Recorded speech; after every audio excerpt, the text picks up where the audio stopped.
Welcome to the Cookbook, brought to you by Freebie Outdoors, Mensa Outdoors, and now part of the Tracks and Tackle Collaborative. The Cookbook, where wild game and wild stories meet at our table. So it's the Cookbook. Me and Cody working outside in the cold and wind all day. Figured we do something kind of fun. So, I don't know if you guys remember, we had a couple of those rabbits left over, so I had one in the freezer. Took one out last night, got all excited about it. Gave it a little bath in some barbecue sauce and some crushed red peppers, and we're going to cook this sucker over a fire. So, we're going to do a pretty cool episode. Yeah, we're going to do something we've never done, too, and we're just going to kind of just let the camera roll. So, remember that pretty big log in my yard? I don't know if you know that. Oh man, so now we just got the fire going and let it burn down to a bed of coals. And I'll fabricate some sort of rack to throw over the coals and we'll just throw that whole rabbit on. So the cool thing about what we're doing today, there we go, now you can see. The cool thing about what we're doing today is you can also use a tree stand to do this. Yeah, I was thinking about it. I have an old one downstairs. You could do this in the middle of the woods with like a hang-on stand with a platform of a ladder stand or something if you wanted to. We could do that. I can do that. I mean, I can. It's 50 feet away.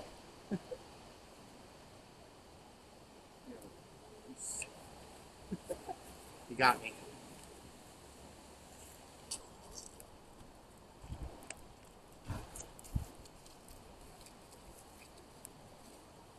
Oh man, you're really getting that fire going, huh?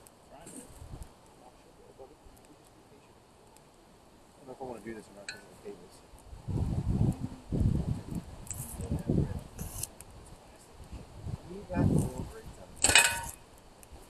Could do that if you wanted to, but I don't want to. Anyway, took a rabbit out of the freezer last night. Didn't even thaw it out. Just doused it in like a watered down barbecue sauce. Covered that sucker in crushed red peppers. As soon as we get a nice hot bed of coals on here, we're just going to open this thing up and lay it right on a grate. Just let it cook. Let it cook, sit around and talk. And pick at a rabbit. So for those of you that don't know, you really should because you should be following all of our social medias. Like Mensa Outdoors, 3B Outdoors, the Cookbook. Anyway, I got my first doe the other night. Josh was nice enough to let me borrow his muzzleloader. He was sitting about 300 yards off to the left of me, right down in his stand with his bow. And there was, what, a 4-point that walked out? Yeah, I had a small 4-point that walked out and he was heading Cody's direction. And I kind of gave him the get out of here, trying to get him to run that way. But he didn't. It's okay. Didn't matter, he's still connected. So anyway, got down after work, went down up to my stand that I was going to set in for the night. And as I was climbing up, this doe walks out right past me. Didn't even notice me. She just kept running on past me. Of course, I'm halfway up the tree stand, don't have a gun in my hand or nothing, so not really much I can do about that. Then 15 minutes later, 30 yards off to the right of me, there's a group of 6 or 7 does that are standing there. They all run off up the hill. No luck on that. And then right towards like the last 20 minutes of daylight or whatever, this doe comes walking back around. Golden time. Everybody knows. That's the golden hour, bro. About 80 yards away from me, straight ahead in the one trail that we have cut out there. She walks out in front of me and dropped her. Absolutely smoked her. Dead in her tracks. So it was cool. I was excited for him. Good night. It was a good night. Took me, about 5 different attempts to finally get something. But that's the way it goes sometimes. That's the way it goes. All you can do is try and win some, you lose some. Keep trying till you win. But keep trying till you win. He was good. I got my first gut job in. I got my first backstrap pull and everything. Oh, he did it all. Let's be real. He did it all. He shot the deer by himself. He gutted it. I walked him through that. He skun it. He came over. We quartered it down and put it in the cooler. And a couple days later, it's in your freezer. Yep. Got, what do we say, like 36 pounds of ground out of it, and I got backstraps and tenderloins. So it's a good start to the season. Yeah. But got my first one in. I'm on the roster now. Great. Now he's hooked. That's the fun part. Sir. All right, we're gonna sit here and let this fire burn down to a bed of coals and throw a couple extra logs on it. Sit here and chit chat a little bit, and yeah, we'll be back. Sometimes the best thing to do is just sit around a fire. There we go. It didn't come on the first time. There we go. Now we all set up. Now we all set up for some fire chilling. Hopefully that smoke stops swirling around in my face. That'd be nice. Oh man, so we're just waiting on this fire to burn down so we can get a nice hot bed of coals, and we're gonna lay a grill rack across 2 bigger logs and lay that rabbit on there. But we're just kind of sitting here chilling this afternoon. We don't really have a whole lot going on. Probably could be in the woods, but man, it's been such an exhausting week. Oh, yeah. Homecoming, and you killing your first deer. I mean, as exciting of an experience as that was, that turned one evening of hunting into 2 evenings because we had to butcher. So that was another evening out the window. Yeah, it kind of goes with the territory. I mean, Oh yeah. you can't do one without the other. You could take your deer to a butcher shop and get it done, but learning how to do some of this stuff yourself, it's just a good skill to have in the first place, let alone save you some money. Yeah. If you got the space and the time to invest into it, I mean, it's worth it. The whole crowd just saw my old ass trying to get up out of that chair. Don't play with fire, kids. Don't play with fire. Every man's primal urge is to burn something. Absolutely, all the time. So we're just gonna let this kind of chill and burn down, and I don't know, maybe get into a couple stories. I don't know if you guys saw the post that my brother Chris put up from 3B today for the tailgate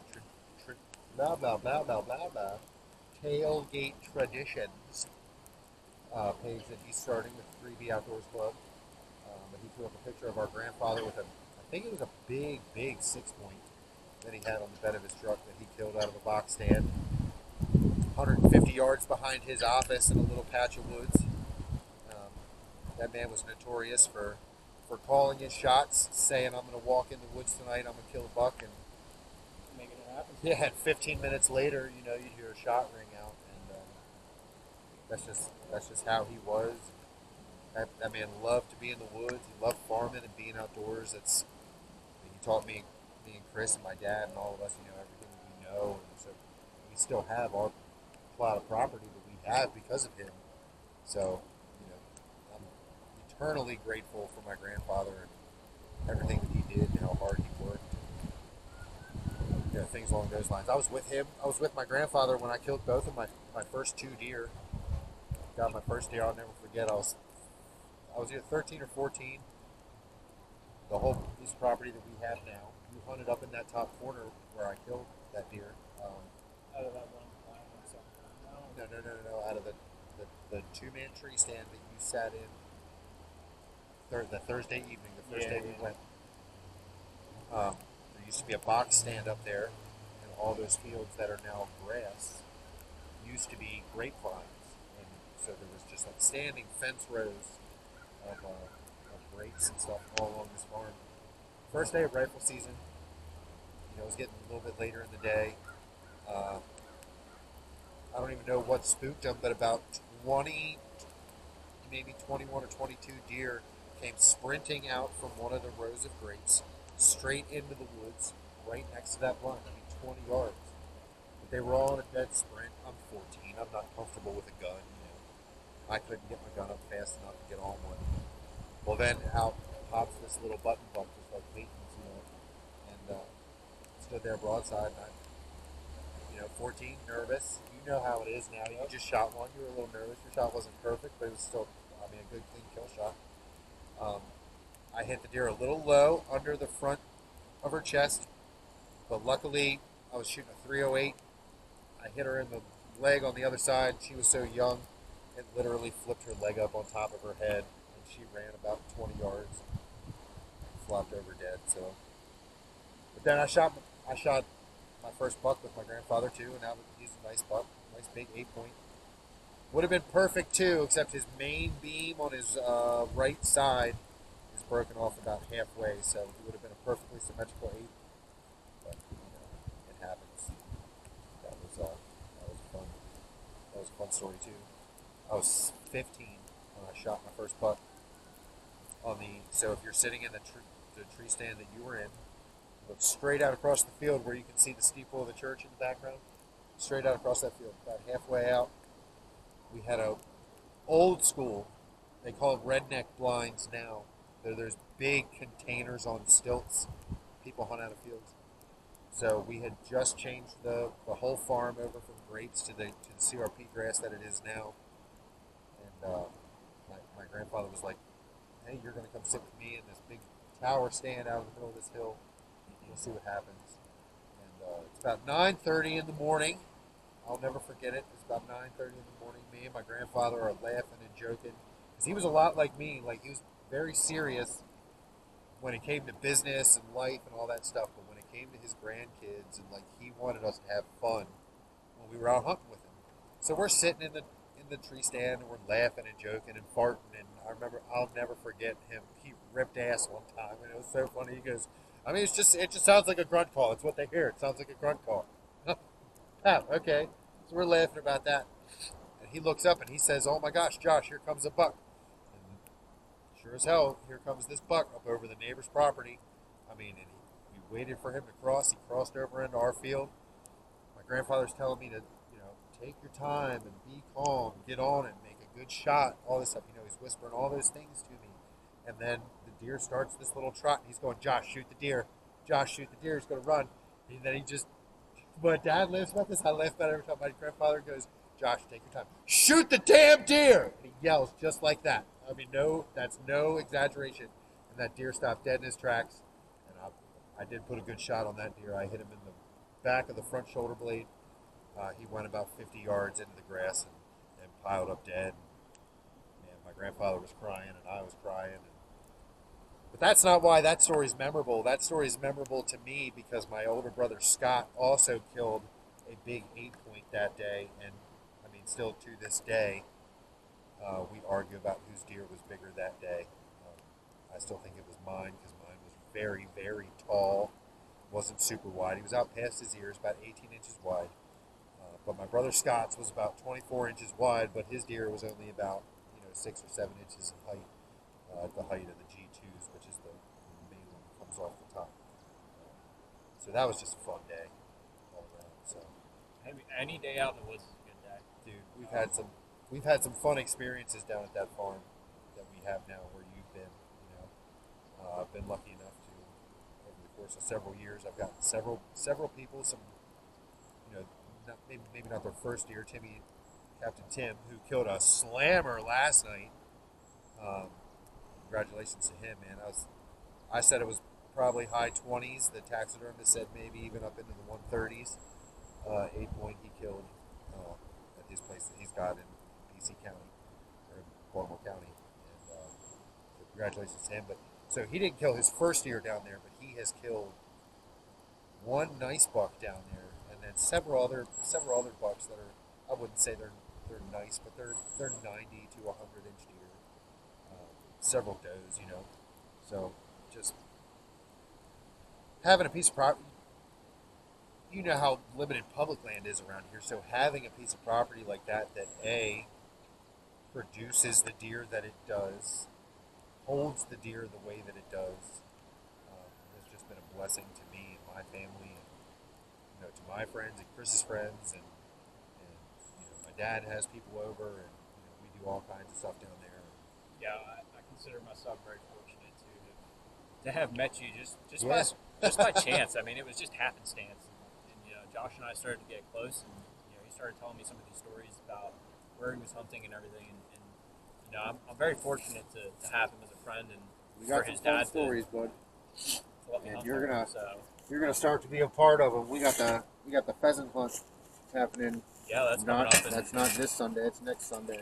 Duck season's about to open up here in about another month or so. Yeah, not even. I mean, we're like 2.5 or 3 weeks away. November 15th is when it opens up in Maryland, and believe you me, we're gonna get after it when the duck season rolls in.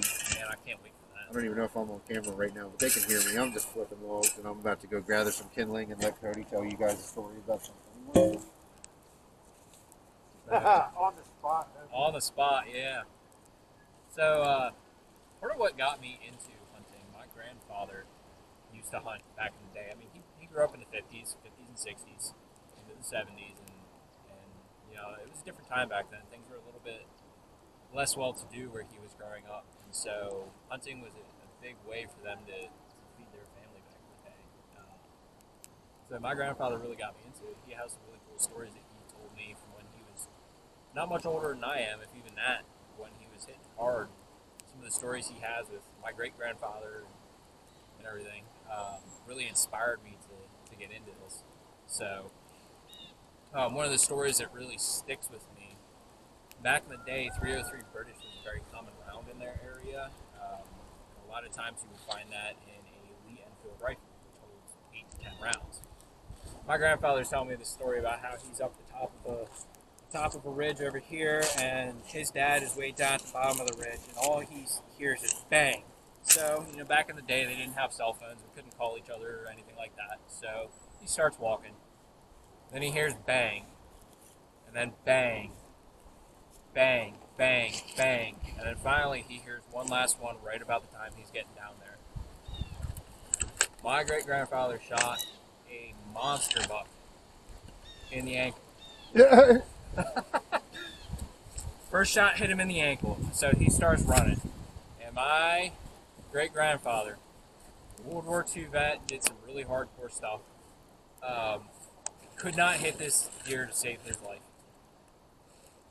So my grandfather gets down there, and you know they see the deer and everything. They finally catch up to it. He's asking my great-grandfather what happened. And he's like, I just couldn't hit him. He just kept running. I couldn't hit him. Just couldn't hit him. Turns out the rifle was sighted in for 300 yards. So he's trying to take a shot, 30, 40 yards as his deer's running away from him. Couldn't get him. That's Happens to everybody, though. It's like my first time when I went out the other day. I've missed plenty of deer, buddy. I've missed plenty of deer. What do I do with my lighter? It's in my pocket. It's in your pocket. It's in my own pocket. I need to get my bigger split off for this one. It's a little wet. My first one, if you guys watched our episode we put up the other day, 7 to 10 yards right out in front of me, just walks out. Yeah. Josh and I are just talking, just walks right out. Next thing you know, I draw up on him. I got a good broadside shot on him. Click. Click. Yeah. He just sits there, stares at me for a second. I stare at him, and he just slowly, casually walks away. Cool, that just happened. Primer cap was bad or something. It happens to everybody, though. Must have got some moisture somehow. The primer cap didn't go off, or the hammer didn't click back all the way or something. I don't really know what the mishap was, but it happened. Makes for a good story, though. Sure does make for a good story. Makes for a good funny story, dude. We laughed so hard about that last week. I'm still laughing about that. Yeah, me too. Me too. A couple more minutes, man. We're going to start smoking some rabbit.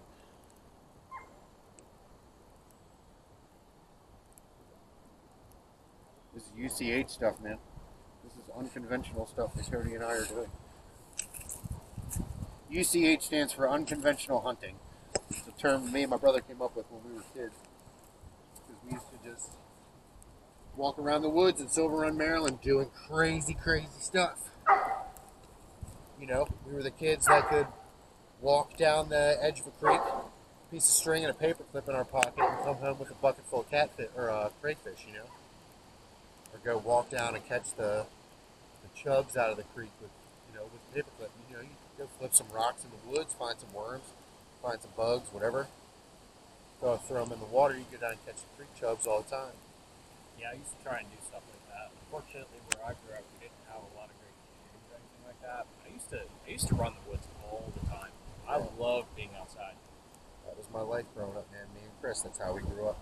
We used to make minnow nets out of big pieces of burlap and 2 big sticks, and you just roll the ends of the burlap over the sticks and dip it in the water and let it sit until the minnows swim over top, and then you just whoop, swoop it up, and then you got fishing bait to go try to catch some crappies or try to catch some bluegills or something like that. We used to run squirrels in the woods together, him and I, because we didn't have a dog. We never had a squirrel dog, so we'd get to the point that we would see a squirrel from a distance, and my brother would start to creep one way, and I would just stay still, and squirrel would see him and react. And what a squirrel does, most of you guys know, is they automatically run to the opposite side of the tree of whatever has spooked them. So there, I mean, I would just be waiting on the other side with my 22. That's how we would shoot a lot of squirrels. Rabbits, kind of the same way. We never had a rabbit dog growing up. We were the dogs. We were the ones in there kicking the brush and in there fighting the brush to pull them out. If we got one that flopped in, and that's just how it was, man. Me, Chris and I, we've gotten into some crazy stuff. Yeah, but that's part of the fun of it, especially at that age. Like, I remember what I was doing when I was growing up. Contrary to most kids my age, I'm in my mid-20s now almost. Contrary to most kids my age, I didn't grow up sitting inside watching TV or playing video games or any of that stuff. I'm not going to say it never happened, but when I was growing up, I wanted to be outside. I wanted to be outside playing in the dirt, getting dirty, and going out and exploring and having fun doing stuff outside. That's really shaped who I am today in a lot of ways. Is the time that I spent outdoors growing up. I have a major passion for it. Like I was saying, between my grandfather and some of that kind of stuff, it really got me into what I'm doing today with all this. Yeah. Man, it's legacy. That's what it is. So Chris was saying, we talked about it on a podcast a couple of weeks ago with Johnny Simonetti, when the guy from the Average Joe's Hunting Podcast, he was on the Tracks and Tackle with us. We were talking about back in, like, we say back in the day now, but like in the 90s, for my brother and I growing up, when somebody killed a deer, especially if it was a nice deer, but it was any deer because you had to, the state of Maryland used to have check stations, which means you would kill a deer, you would fill out a tag in the field, attach it to its ear, and you would have to drive to a check station where they would check physically, somebody would check your deer in, they would count it, write your number down, yada, yada, yada. But it was a cool gathering spot. So that was always, stop number one on the tour was always to check the deer in. And then, most of the time my dad would come home to get us then. And we had a little code. If he came, as he was coming down the driveway, if we heard the horn beep once, it means he got a doe, twice he got a buck. So we would know, we kind of had that little code going on. But then from there, you'd want to go show your friends, you'd want to go show your parents, and then inevitably you'd have to take it to a butcher shop, which back in our day, we had an uncle who did it all for us. Bill Snyder did it all for us. So we just had to go right into the town of Hanover, Pennsylvania. We'd drop it off there, and then there's another 25 or 30 minutes of story. So killing a deer back in the day was like, it turned an afternoon into a nighttime, you know what I'm saying? Very, very easily. And unfortunately, it's just not that way anymore, especially in Maryland. You just call to check your deer in. It's, in a lot of senses, it is definitely a lot easier, but I also see what you're saying about this. There's not as much camaraderie or brotherhood in a sense in it anymore. I mean, the other thing that gets me, like, everybody knows if you've been watching along, this is my first season going out. I just got my first doe. She's not the biggest doe out there. I've seen bigger. She was pretty big. Decent. 90 to 100 pound doe is a pretty big doe around here, boy. I was happy with her. But, a lot of people, they wait for their first deer to be a buck. A lot of the time it's about who's got the bigger deer. It's all meat in the freezer. They all taste good. They all feed your family. And I know for me, that was a huge stress off of myself this past week, was being able to do that. And then, put 40 plus pounds of meat in your freezer? My gosh. That was a major stress off of me. To me, it didn't matter what I got. I had opportunities to shoot some yearlings. I decided not to take the shot. I had a couple opportunities, and I decided not to. I wanted to get something decent size, let them grow up a little bit. Yeah, man, that's good hunting though. Like, okay, so for example, like, I'm not against anybody that shoots a small deer. Okay, like, if you want to shoot a small deer, you do your thing. But like, for my daughter, she's 11. A first deer is a first deer, and she wanted to get her first one out of the way. She comes from me, so she's not picky. So. 30 bud, I think I'm about to roll these out of the way and get this rabbit set over top of this. I think that's what we're gonna do. So I want to take this big log right here and maybe this one and right where these two other ones were. Just set up the spot, set that grate on. Just set that right over, right on the side there. As smoke blows right in my face. Right in his face. He stood right over top of the fire like a man. That's how we do it.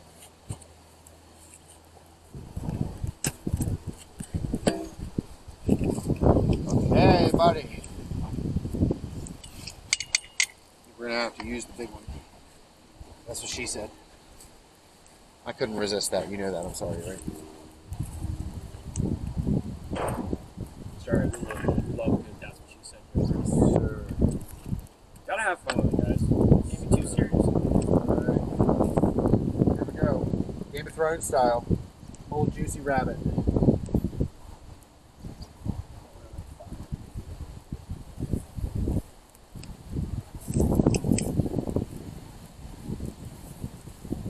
Like I said earlier, you can do this with a tree stand. We opted not to because there's some other stuff on this whole Yeah, because I never took the cables off or anything like that. So.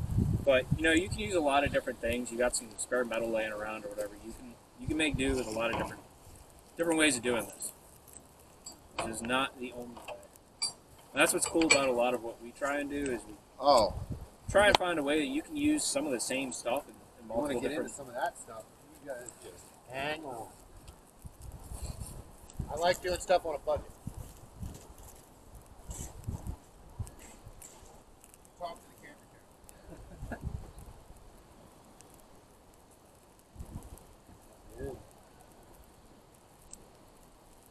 A little bit windy out today, but it's not too bad. It was a lot windier earlier, but it's kind of southbound. We're sitting down at the bottom of the valley down here, so it's not too bad.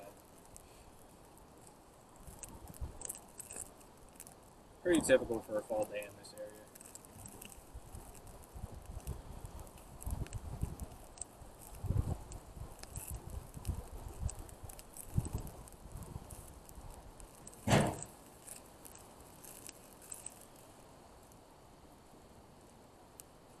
Like we say in every episode, if you guys got suggestions on how we can do things, or there's stuff that you want to see, or you got recipes that you want to share, we're always down for that. You're always down to try something new.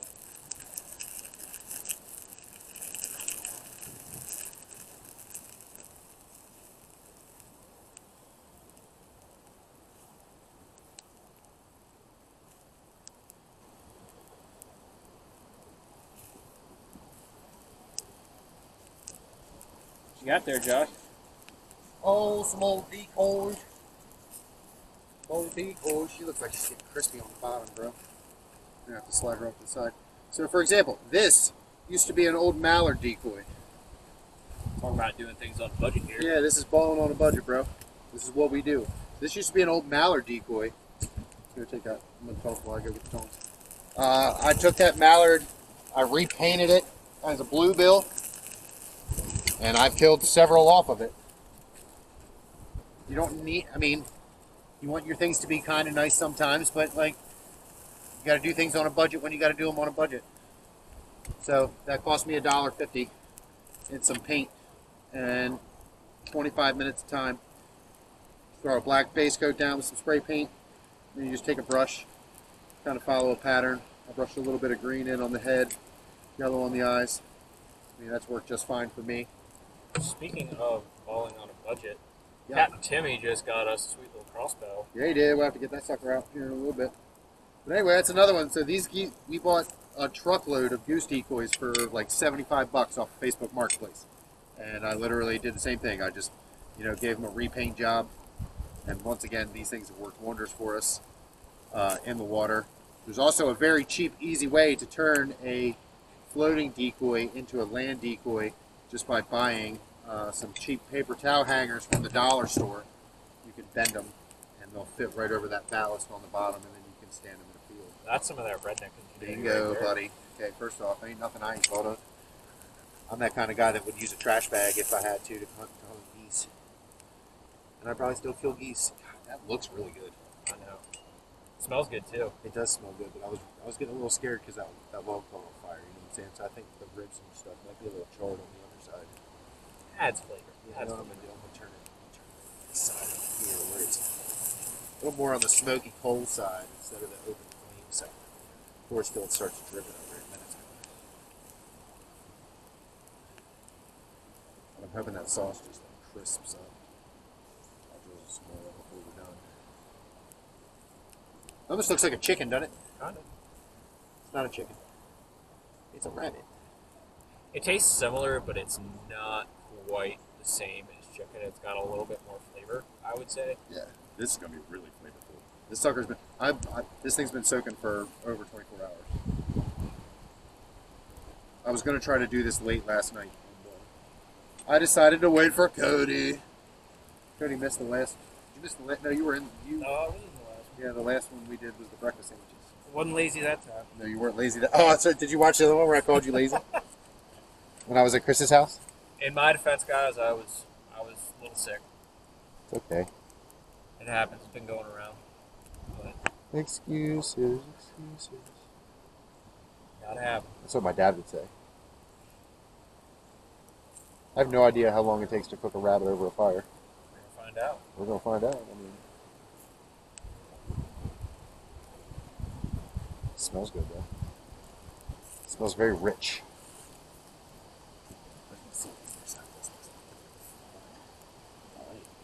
Not too crispy. I thought it was gonna be like crispy black crispy.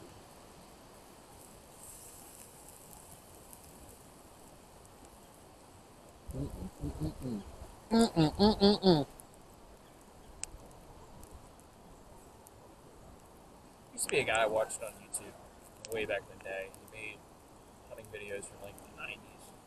I think it was like the mid 90s is when he stopped. But I can't remember the guy's name to save my life, so don't even ask. But he used to do videos where he'd like go and hunt the deer, and then he would pull the backstrap out of the woods and do something just like this. I don't know who you're talking about. That's Steve Ranella nowadays. That's the meat eater guy.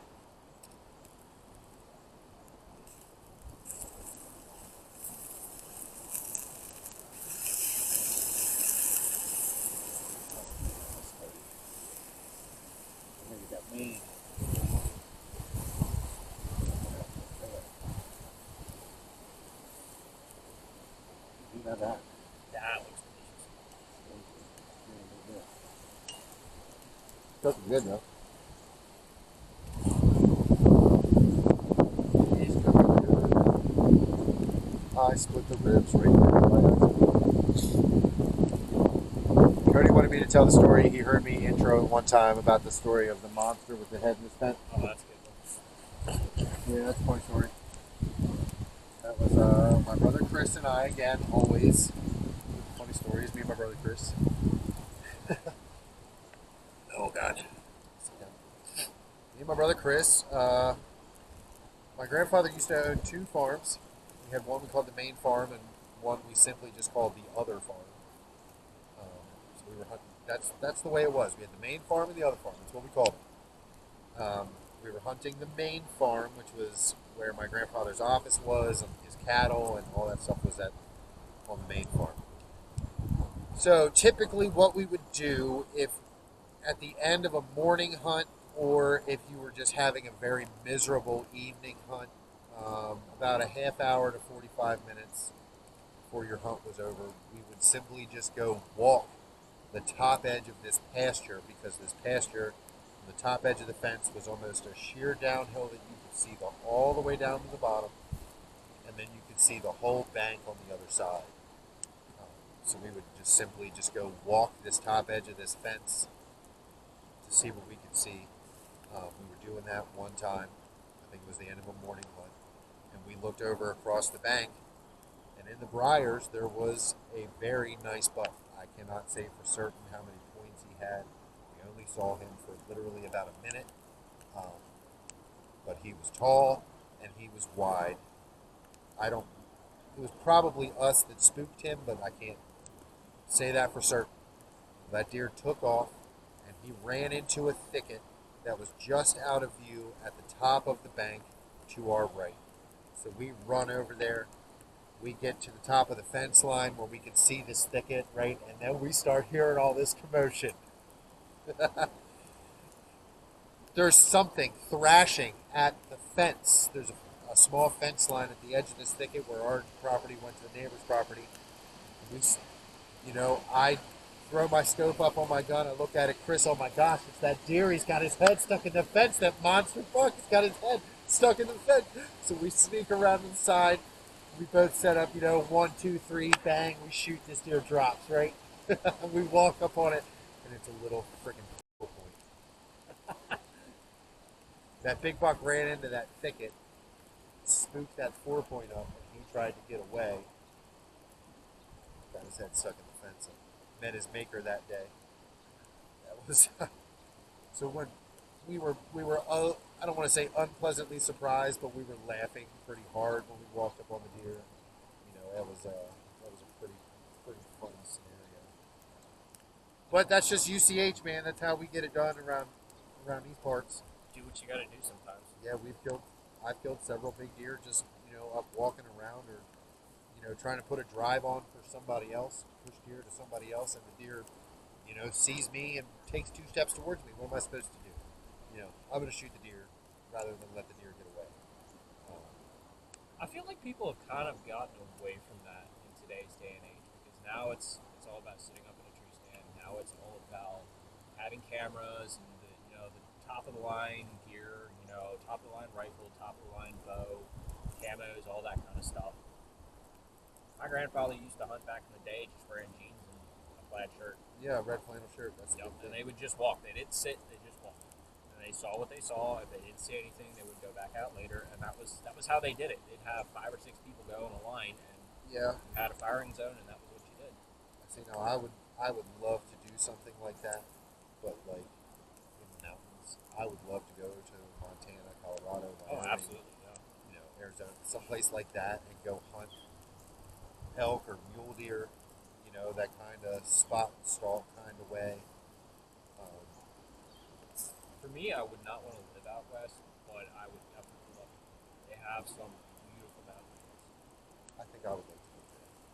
I don't know that I'd like to be so landlocked because I love the water. I love being on the water, so I don't know that I could. Man, look at the juices dripping off of that. I don't know that I would like to be so landlocked. Being so close to the Chesapeake Bay where we are is like a godsend for me. Just to be able to, hook up to the boat, jump in the truck. You're there in an hour and 15 minutes. I mean, I know that's still a little bit of a hike, but it doesn't take that long to get there. No. And you're on the water within 2 hours of leaving. That's. I mean, we've done that a couple times, just a random Sunday, like the one time we went and got crabs, which unfortunately we did not get on video. I thought about it. Yeah. It was just, it turned into kind of a rough night. Yeah, it sure did. For But me. It was an on a whim thing. I think we went down to the farm and we just No. That whole day was kind of crazy. We were supposed to film an episode of the show with Little John. Yeah, that's right. And Little John said, "Hey, I'm sorry, something happened with my truck and we were scheduled." So we were like, "All right, what are we going to do? Well, we're going to find something to do." So I think we did go down to the farm and walk around for a little bit. I showed you what the tree stands were. We shot your 22 a little bit. Had some fun. And then we came back home and we're like, "Oh man, I wonder if Tim could go crabbing this afternoon." And he could, and we did. And we snagged almost a full bushel of crabs. My wife was very happy. I don't know what happened, but like I ended up getting a terrible migraine as we were on our way out, and that was the last time we've actually been on the boat. So you're going back a month and a half. Yeah, well, unfortunately, we also had an incident with the boat itself, with the cable. Oh up onto the trailer. The winch cable snapped on us. That's no big deal. We made it. I happen. fixed it. I didn't fix it, but I tied it up to load the boat back on. And hauling home. What do you think? Think it's time for a flip again? Oh yeah. Check her out. I think I want to keep the back end. Back end that way. Oh my that's nice and crispy. Look at that. That's Dude. what we're going for. That's what I'm going for right there, buddy. I don't know if y'all can see that, but I can see that. Make sure the camera can see that. That's got some of that blackened char on it.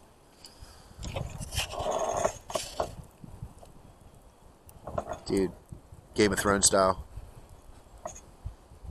I can't wait to tear into that. Yeah, you watch what I'm gonna do. Oh, he's getting the sauce. I'm gonna pour some sauce on that top part. Drizzle just little drizzle drizzle. Some sauce in that thing.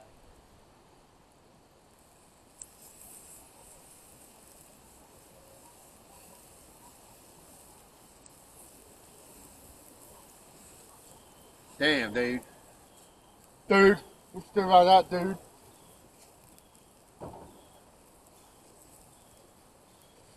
It's going to be a little spicy. I put a lot of crushed red peppers in there. Hope you're okay with this. It's alright, you kind of have a thing for spicy now. I do, I'm telling you, ever since Lee, man. Lee got me hooked. And then Ron didn't help matters at all.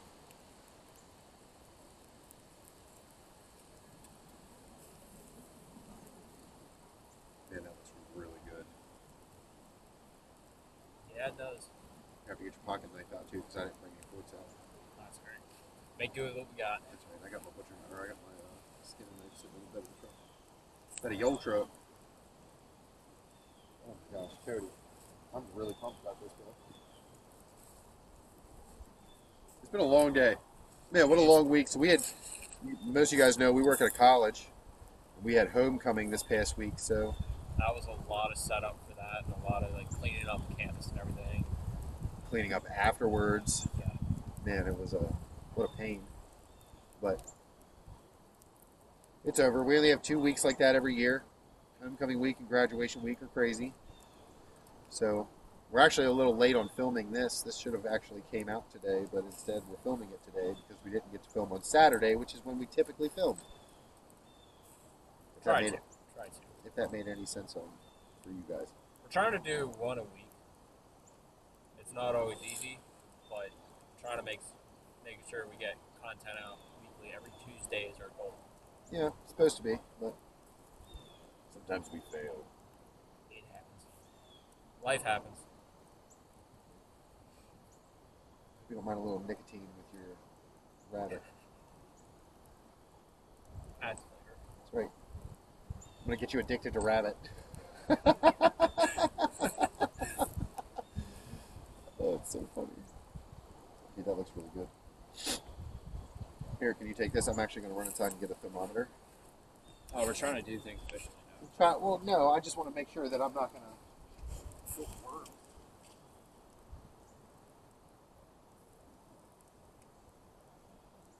She's looking good.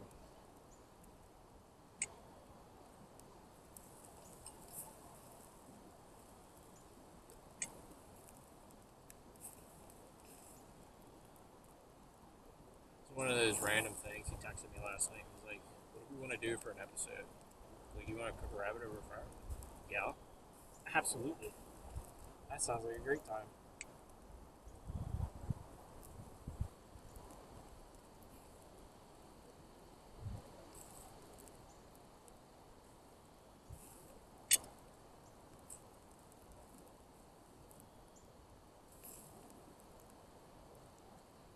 Eventually, it's a little bit of a ways off right now. Eventually, we would like to get some sort of like GoPro set up to where one of us could do a head mount for like rifle season and whatnot. Probably won't happen this year because cameras are expensive.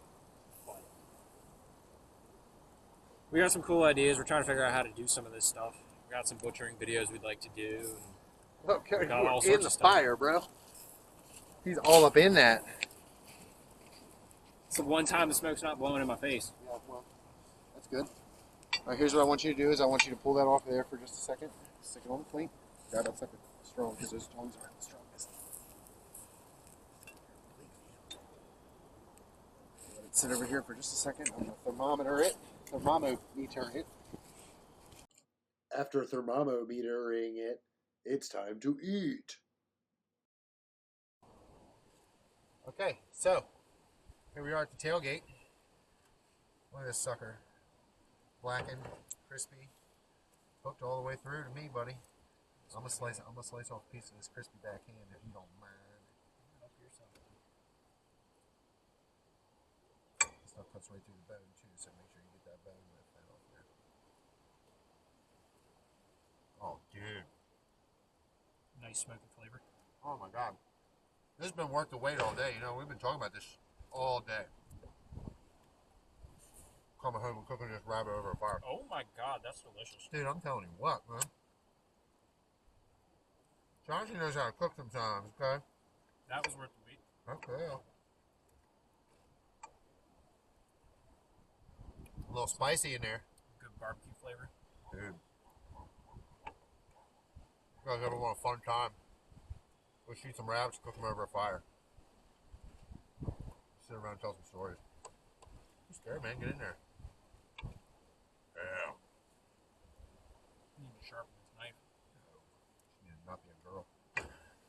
Just kidding. Girls can do things too. Your daughter is living proof of that. Yep, bingo. Alright. I want to get into this backstrap over here. Everybody knows my feelings on the backstrap.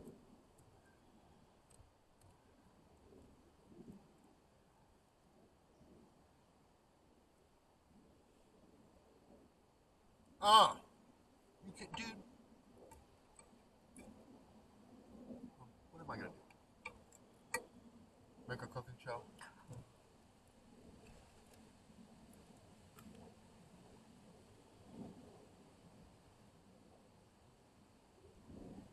That's good. I'm telling you what. Listen, boy, let me tell you what. Oh, that piece went up.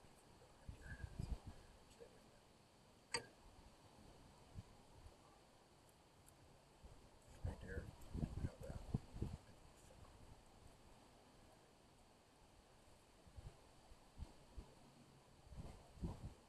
Good. There you guys have it.